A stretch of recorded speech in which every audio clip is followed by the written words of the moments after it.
حضرت علی شیر خدا، فجر کا وقت تھا، ہاتھ میں چھڑی پکڑی تھی، 63 سال عمر مبارک تھی، کوفے کی جامع مسجد میں نماز پڑھانے آ رہے ہیں، ہر دروازے پہ دستک دیتے، اٹھو الصلاۃ خیر من النوم۔ رستے میں حضرت علی لوگوں کو جگاتے جگاتے آئے، جب مسجد کوفہ میں پہنچے تو ایک بدبخت خنجر چھپائے کھڑا تھا، اس نے حضرت علی رضی اللہ تعالیٰ عنہ کو خنجر مارا، وہ دوستانہ جو 10 سال کی عمر میں شروع ہوا تھا۔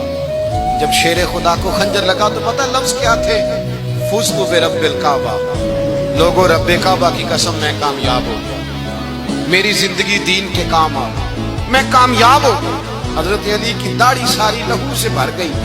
حضرت شیر خدا فرمایا کرتے تھے، ایک دفعہ میں بڑا بیمار ہوا، میرے سے اٹھ کے کھڑا نہیں ہوا جاتا تھا، حضور تیمارداری کرنے آئے تو میں نے کہا یا رسول اللہ پتہ نہیں بچوں گا کہ نہیں۔ حضور نے فرمایا علی نہیں، تو اس وقت دنیا سے جائے گا جب تیری داڑھی لہو سے رنگین ہو جائے گی۔ شیر خدا کہتے ہیں جب زخم لگا تو میں نے نیچے جھکا کر دیکھا تو داڑھی لہو سے بھری ہوئی ہے، میں نے کہا بس وہی کامیاب ہو گیا۔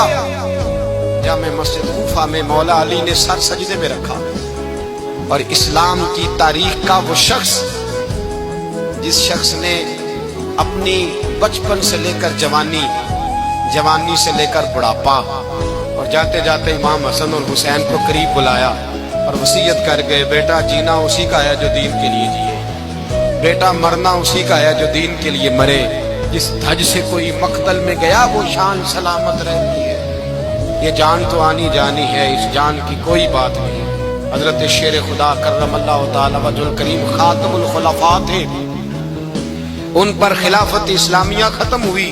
حضرت علی رضی اللہ تعالیٰ عنہ جس دن وصال ہوا، آپ کے بیٹے کہتے ہیں اس رات مولا علی نے خزانے کا مال سارا ایک رات والے تقسیم کیا، اور پھر جس جگہ مال خزانہ ہوتا تھا وہاں 2 نفل پڑھ کے کہا اے اللہ میں نے تیرے بندوں کی امانت تیرے بندوں تک پہنچا دی ہے۔ زندگی دین کے نام کر کے وہ شیر رخصت ہوئے۔ 21 رمضان المبارک کی شام ڈھلی تو حضرت علی المرتضیٰ شیر خدا رخصت ہوئے۔